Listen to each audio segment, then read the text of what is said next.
आरिक पिया मुर्शिद पिया, तारिक पिया मुर्शिद पिया।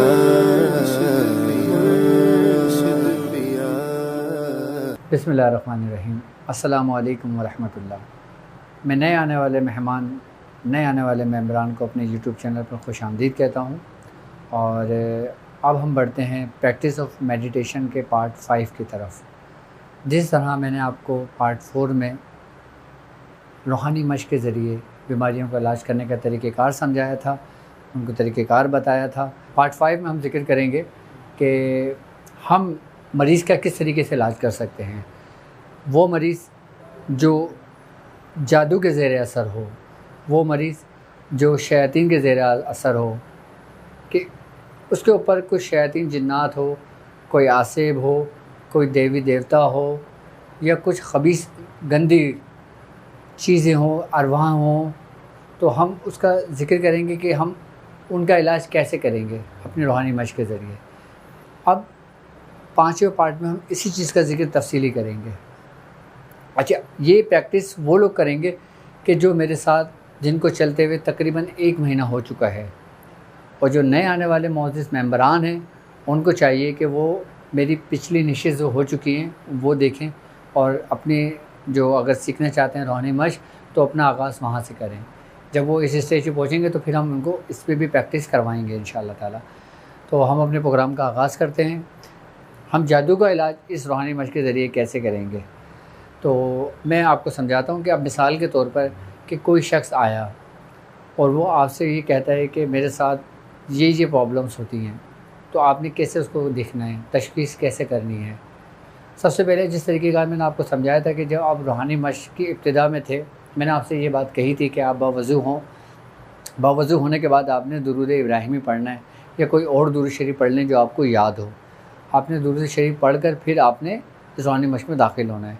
तो आपने किसी मरीज़ का इलाज करने से पहले, सबसे पहले आप शुरू करने से पहले, अगर आप किसी की हाज़िरी करते हैं कि किसी के अंदर आसेब है, शयातीन है, जिन्नात है, तो ये हाज़िरी करने से पहले आप सबसे पहले अपना हिसार कर लें। और कुछ एहतियाती तदबीर हैं जो मैं आपको बता रहा हूँ, थोड़ा सा गौर से और तवज्जो से सुन लें इसको।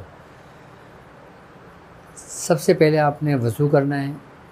वज़ू करने के बाद आपने दुरूद शरीफ पढ़ना है 7 मरतबा। जो आप रूहानी मश्क करने से पहले दुरूद शरीफ पढ़ते थे, आपने वो दुरूद शरीफ पढ़ना है।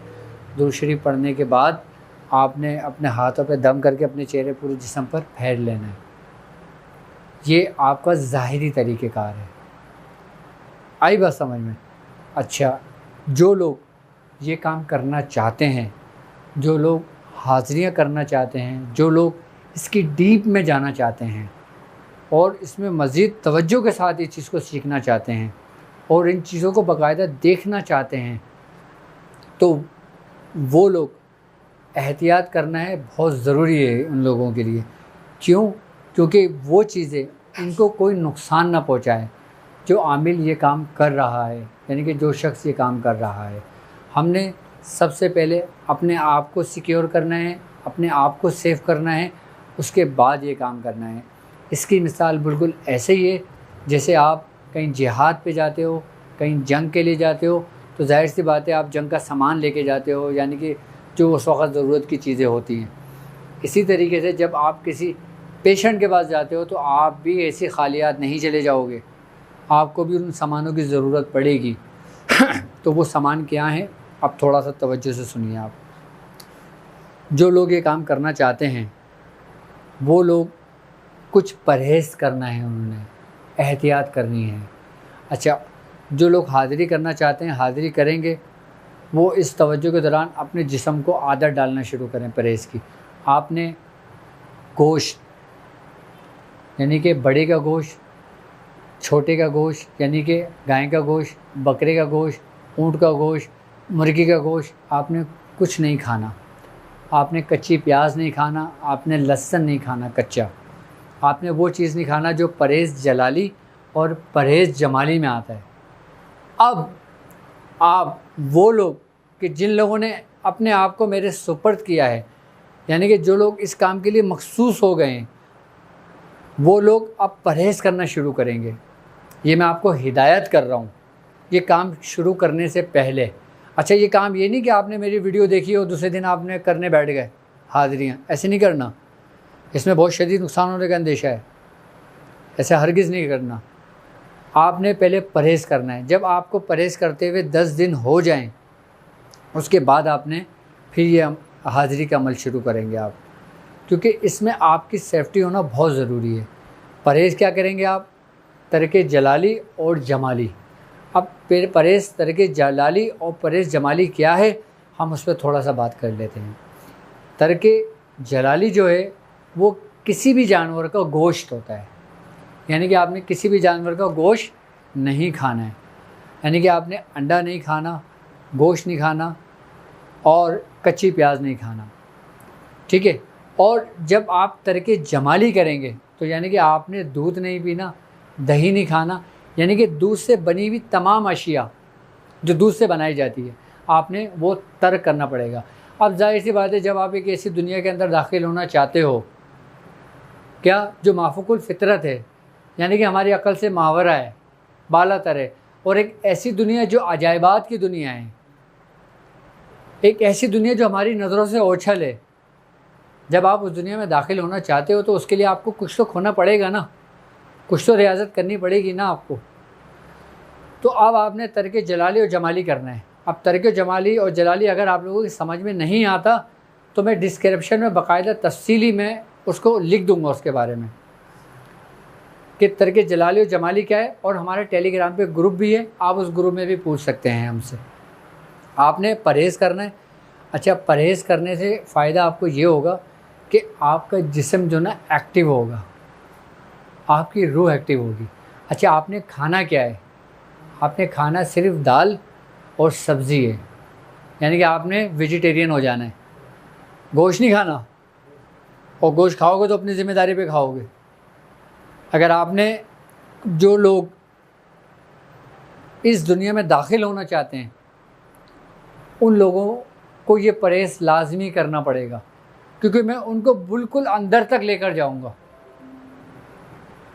और ख़ुद वो मौजूद मुझे वहाँ पाएंगे अपने साथ, मैं ख़ुद उनकी रहनुमाई करूँगा उनकी, लेकिन उस तरीके पे जिस तरीके पे आप मेरे कहने पे चलेंगे। आपने परहेज़ करना शुरू करना होगा। और दूसरी बात ये कि आपने नमाज की पाबंदी करनी पड़ेगी। आई बात समझ में? क्योंकि जो हमारी नमाज है ना, ये हमारा मुकम्मल हिसार है, यानी कि ये हमें बेहयाई से भी रोकती हैं और हमारी हिफाजत भी करती हैं शैतान से, जिन्नात से, हर चीज़ से। जब हम किसी शैतान या कोई ऐसी दुनिया के अंदर दाखिल होते हैं तो जाहिर सी बात है, जब आप एक शहर से दूसरे शहर में जाते हो तो यकीनन या तो आप किसी ऐसे शख्स के साथ जाते हो जो उस शहर को देख चुका होता है, या ऐसे शख्स के साथ जाते हो जो तुम्हें गाइड कर रहा होता है। अगर ऐसी बातें नहीं होती तो आपको शहर में बड़ी परेशानियाँ होती हैं, यहाँ तक कि आपको अपनी ज़िंदगी का भी ख़तरा होता है। आपको नहीं पता होता कि मेरे साथ क्या माजरा हो, क्या मामलात हों। अगर आपको उस दुनिया में दाखिल होना है तो आपने क्या करना है? परहेज़ करना है, तरके जलाली और जमाली, और अपनी तवज्जो के साथ करना है ये काम। जब आप तरके जलाली और जमाली परहेज़ करेंगे, उसके बाद मैं अब आपको बताता हूँ कि आपने मरीज़ की हाज़िरी कैसे करना है। मरीज़ की हाज़िरी आपने कैसे करना है, मैं अब आपको बताता हूँ। मरीज़ की आँखों में तवज्जो करना है। मरीज़ की आपने आँखों में तवज्जो करना है, जैसे आई कांटेक्ट हम जिसे कहते हैं ना, हमने इस तरीके से मरीज़ की आँखों में तवज्जो करना है। अच्छा, जब आप मरीज़ की आँखों में तवज्जो करेंगे ना, तो जो मरीज़ जिसके ऊपर आसेब होगा, जिसके ऊपर शरीर जिन्नात होगा, जिसके ऊपर शयातीन मौजूद होंगे, वो आपसे नज़रें चुराएगा। तो आपने मुस्तकिल उसकी, अगर वो आपसे आई कांटेक्ट नहीं कर रहा है तो आप उसकी माथे को इस जगह को देखना शुरू करेंगे, और जब वो आपसे आई कांटेक्ट करेगा तब आप नज़रों से उसकी नज़रें मिला लेंगे। आई बस, और उसको ऐसे ही देखेंगे कि जिस तरीके से आप रूहानी मश्क के डॉट को देख रहे थे, आपने उसकी पुतली को इस तरीके से देखना है। अच्छा, अब आपको कैसे पता चलेगा कि इसके ऊपर कुछ शरीर जिन्नात है या नहीं? उसकी कैफियत ये होगी कि जब आप आई कांटेक्ट करेंगे उससे, उस पेशेंट के साथ मिला के, तो आपको स्मेल आना शुरू होगी, यानी कि बदबू आनी शुरू होगी। आई बात समझ में? और अगर आपको ऐसी बदबू आए कि जैसे वॉशरूम की बदबू होती है, टॉयलेट में से बदबू आती है, गंदगी की बदबू होती है, तो आप ये जानें कि इसके ऊपर कोई गंदी चीज़ या शैतान जिन्नात है। ये इस चीज़ की अलामत है। जब आप आई कांटेक्ट करेंगे तो आपको स्मेल आना शुरू होगी, तो इसका मतलब क्या हुआ कि इसके ऊपर ये मामला आते हैं। अच्छा, अब किसी के ऊपर आसेब नहीं है, आप उसको आई कांटेक्ट कर रहे हो, अब आप उसको देख रहे हो कि इसके साथ क्या मामला है। अगर आपको गोश्त की स्मेल आने शुरू हो, किसकी? गोश्त की। जैसे गोश्त सड़ जाता है, गोश्त बदबू करने लग जाता है, तो आप ये जानेंगे कि इसके ऊपर जादू के असरात हैं। किसके असरात हैं? जादू के असरात हैं। जब गोश्त की स्मेल आएगी तो किसके असरात होंगे? जादू। अच्छा, बाकायदा आप इसको सूंघेंगे। अभी इब्तिदाई दौर में जब आप ये रूहानी मशक करेंगे तो आप इसको सूंघेंगे, आपको फ़ील करेंगे आप, और आपको आएगी बदबू इसकी। अच्छा, जब आप ये भी तशख़ीस कर लेंगे कि इसके ऊपर आसेब है तो गंदी बदबू आई, यानी कि जैसे टॉयलेट में से होती है। अगर उसके ऊपर जादू है तो आपको गोश्त की स्मेल आएगी। अगर आपको मछली की बू आती है, किसकी? मछली की बू आती है। जैसे मछली सड़ जाती है या कोई मछली ला के रख देता है तो आप बोलते हो घर में मछली कौन लाया है। आपको बिल्कुल महसूस होगी, आपको वाज़ेह आएगी कि जैसे कोई गंदी सड़ी हुई मछली की बू आ रही है। तो आप ये जानेंगे इसका मतलब ये हुआ कि उसके ऊपर सिफली जादू किया गया है, यानी कि अगोर किया गया है, यानी कि इसके ऊपर हिंदुआनी कोई अमल हुआ है। और हिंदुआनी अमल वो हिंदुआनी अमल किया गया है जो किसी शयातीन से मदद ली गई है। अच्छा, मैं आपको अब थोड़ा सा ये समझा दूँ। जब हम इस फील्ड में लगे हैं, जब इस प्रैक्टिस में लगे हैं, तो हमें थोड़ा सा जो ना जादू के बारे में भी मालूम होना चाहिए कि जादू बेसिकली होता क्या है, किस किस तरीके से होता है। लेकिन सबसे पहले तो होता है जो इंसान तावीज़ात के ज़रिए जादू करता है। जादू की कई इक़साम हैं, आई बात समझ में? एक इक़साम ये होता है कि आप तावीज़ात के ज़रिए, नकूश के ज़रिए जादू करते हैं। एक इल्म वो होता है जो सिफली के ज़रिए जादू किया जाता है। अच्छा, सिफली वो होता है जो आप किसी देवी देवताओं से मदद लेते हैं या हिंदुआनी चीज़ों से मदद लेते हैं, यानी कि हिंदुआनी शयातीन से मदद लेते हैं। जैसे हिंदुस्तान के अंदर बहरों का अमल होता है, आई बस समझ में? बहरों का अमल हो गया, काले कलवे का अमल हो गया, काली का अमल हो गया, मसान की रानी का अमल हो गया। हिंदुस्तान के अंदर ये शयातीन ना, ये समझ लें कि बहुत तेज़ी से ये अमल फैल रहे हैं लोगों में। और हिंदुस्तान के अंदर बाकायदा इस चीज़ पे बड़ी रियाजत करते हैं जो आमिलीन होते हैं, बड़ी मेहनतें करते हैं। और इसमें सबसे पावरफुल जो अमल होता है ना, वो काली का अमल होता है, यानी कि उसके ऊपर जो अमल होता है वो होता है मसान की रानी का अमल। यानी कि जहाँ पे ये चिताएँ जलाते हैं ना हिंदुओं की, वहाँ पे इस मसान की रानी का अमल किया जाता है बाकायदा। आई बात समझ में? तो वो जो मसान की रानी के जो अमल होता है ना, उससे बाकायदा मुड मारी जाती है, चोट मारी जाती है। अब आप उसकी भी तशख़ीस करेंगे, उसका भी मैं तरीक़ेकार आपको समझाऊँगा। और अगर किसी की चौकी लगाई गई है, मैं उसका भी तरीक़ेकार आपको समझाऊँगा। अब जैसे शेख सद्दू का अमल है, अब शेख सद्दू भी हिंदुओं के अंदर एक बड़ा मशहूर अमल है, और इस पर बाकायदा हिंदू जो आमिलीन होते हैं वो बड़े रियाजतें करते हैं इस चीज़ के ऊपर। अभी हम सिर्फ़ और सिर्फ तवज्जो के ज़रिए मैं आपको बता रहा हूँ कि जादू किन किन तरीक़ों से और किस किस उससे किया जाता है। अच्छा, जितना गंदी चीज़ों से जादू किया जाएगा ना, आई बस समझ में, वो जादू का असर उतनी ही तेज़ी से उसके ऊपर होगा जिसके ऊपर जादू किया गया है। अब जब आप तशख़ीस करेंगे ना, जब आपके अंदर ऐसी कोई स्मेल आए कि जैसे सड़ी हुई मछली की स्मेल आती है, तो इसकी पेशेंट को ही इसकी निशानी ये होगी कि जब उसको मछली की बू आएगी तो आप ये समझिएगी कि इसके ऊपर कोई हिंदुआनी अमल हुआ है। अब जैसे हिंदुओं में एक गौरिया सती का अमल है, आई बात समझ में? ये गौरिया सती के बारे में है कि ये 1.25 लाख सुअर के बीच में बैठ कर आता है जब इसकी हाज़िरी होती है, जब इसकी आमलीन हाज़िरी करते हैं। और इसकी हाज़िरी करने के लिए इसको तकरीबन 12 साल का अगोर लिया जाता है। जो आमलीन करते हैं ना, ये वो इसका अगोर लेते हैं बाकायदा इसका, और वो 1.25 लाख सुअरों के बीच में बैठ कर आता है। कहते हैं कि जब इसके ऊपर चोट की जाती है ना, तो इसका उतार कि कोई आमिल नहीं कर सकता, और ऐसे बहुत कम होते हैं। इसका अवतार किससे होगा? इसका अवतार इसकी सती से होगा। आई बात समझ में? हिंदुओं में कहते हैं कि बाकायदा गौरिया सती जो थे ना, ये एक देवी और देवता थे। हिंदुओं की अगर आप तारीख उठा के पढ़ेंगे ना, तो उसमें बाकायदा इनका जिक्र है। बाकायदा इनसे भी मदद ली जाती है, इनसे भी काम किया जाता है जो हिंदू आमिलीन करते हैं। अब तक जादुओं के अंदर मैंने जो ख़तरनाक अमल देखा है ना, वो सिर्फ गौरिया सती का देखा है, कि जिसका अवतार करने में बहुत परेशानी आती है। आप यानी कि अगर आपको इसका तरीक़ेकार मालूम है कि अगर किसी के ऊपर गौरिया की चोट मारी गई है, तो आप सती के ज़रिए ही उसका इलाज करेंगे, इसका अवतार करेंगे। आप किसी और के अगर आमिल हैं, आप भैरों के अगर आमिल हैं, शेख सद्दू के आमिल हैं, काली के आमिल हैं, मसान की रानी के आमिल हैं, तो आप इसका अवतार नहीं कर सकते। ये हिंदुओं के अंदर सबसे टॉप का अमल कहलाया जाता है। आई बात समझ में? यानी कि इसका अवतार जो ना, आमिलीन बाज़ औक़ात कहते हैं कि नामुमकिन सी बात है कि कोई आमिल बंदा इसको कर ले। तो मियाँ हुज़ूर ने बाकायदा, मियाँ हुज़ूर फरमाते हैं कि जो हमारे दादा मियाँ थे, दादा उस्ताद थे ना, मियाँ हुज़ूर के जो दादा उस्ताद थे, जिनका नाम था शेख यासीन, जो हमारे दादा उस्ताद थे, हमारे मियाँ हुज़ूर के उस्ताद जो थे, बाकायदा उनकी ज़िंदगी में एक केस ऐसा आया था। पापा बताते हैं कि गौरिया सती का जो अमल होता है ना, ये शादिर और नादिर सामने आता है, ज़ाहिर होता है, लेकिन तुम इसको समझो कि अगर अल्लाह न करे तुम्हारी ज़िंदगी में अगर कोई ऐसा पेशेंट या कोई ऐसा केस आ जाता है, तो तुम्हें उसका तोड़ का तरीक़ेकार मालूम होना चाहिए। तो अब हमारी बात कहीं और निकल गई, हम तवज्जो के ज़रिए उसका इलाज बता रहे थे। अच्छा, आपने तशख़ीस तो कर ली है कि तशख़ीस आप कैसे करेंगे कि किसके साथ क्या मसला है। अब जब आपने तशख़ीस कर ली, एक के ऊपर आसेब हुआ, अब आपने उसकी आंखों को तवज्जो करना है, और वही चीज़ उसकी आंखों की जो पुतली है ना, इसके अंदर आपने तवज्जो करना है, जो रूहानी मश्क डॉट के ऊपर करते थे आप।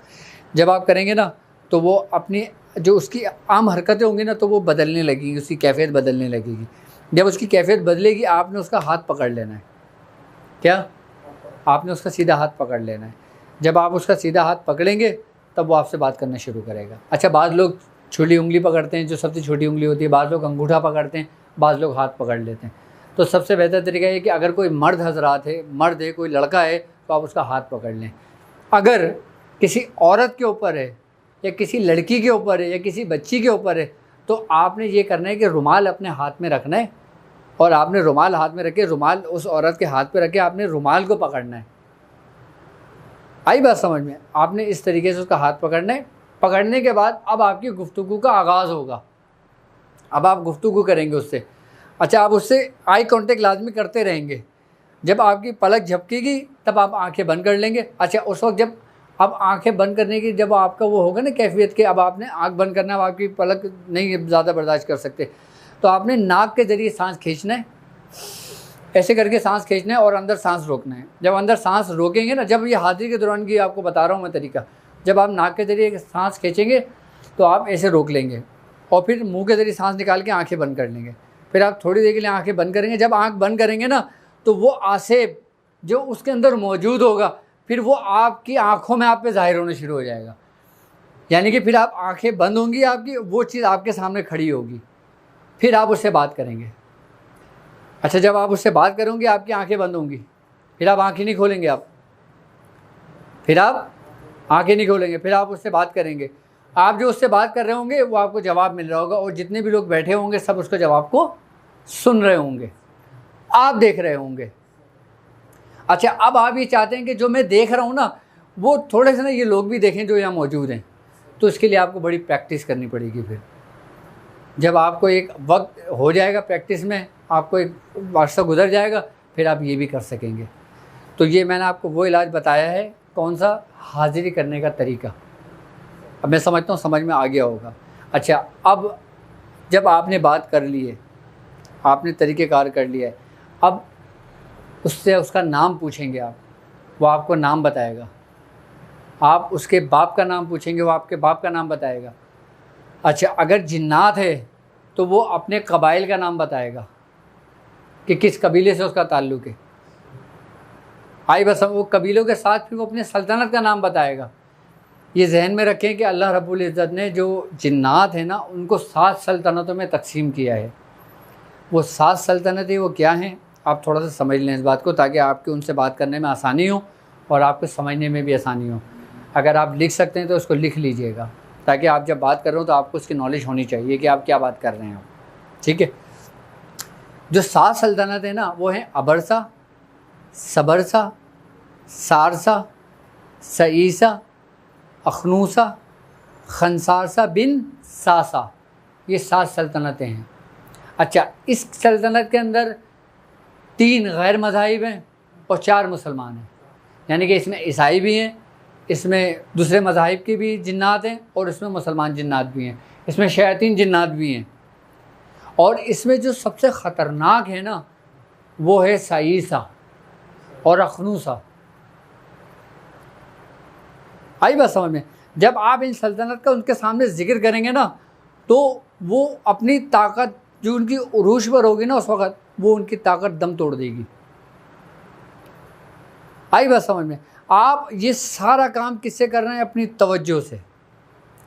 अच्छा, ये एक तरीके से इलाज का तरीक़ेकार मैं आपको समझा रहा हूँ। ये वो तरीक़ेकार समझा रहा हूँ जो हमने ख़ुद किया था, हम खुद करते थे और कभी कभार तो अब भी करते हैं ऐसा, और अब तो मकसद करते हैं। तो बताने का मकसद आपको ये है कि ये सिर्फ़ और सिर्फ इलाज का तरीक़ेकार आपको समझा रहा हूँ। अच्छा, आपने फिर इस तरीके उनसे बात करनी है। बात करने के बाद आप उससे ये पूछेंगे कि किसने भेजा है, कहाँ से भेजा है, क्या चाहता है, क्या नहीं चाहता। वो आपसे बहुत आपको घुमाएगा, बहुत आपसे इधर उधर की बातें करेगा, लेकिन आपने अपनी तवज्जो कायम रखनी है, यानी कि आपने आँख बंद करके उसी का वो मामला देखना है। जिस तरीके से हम अब जब आपकी प्रैक्टिस हो जाएगी ना, जिस तरीके से मैंने आपको समझाया है, इब्तिदा ये करना, फिर आँख बंद करके, फिर जब वो चीज़ आपके सामने आ जाएगी ना फिर आपने उससे गुफ्तगू करना है। अच्छा, जब आप गुफ्तगू कर रहे होंगे सारी बातें चल रही होंगी ये, ठीक है।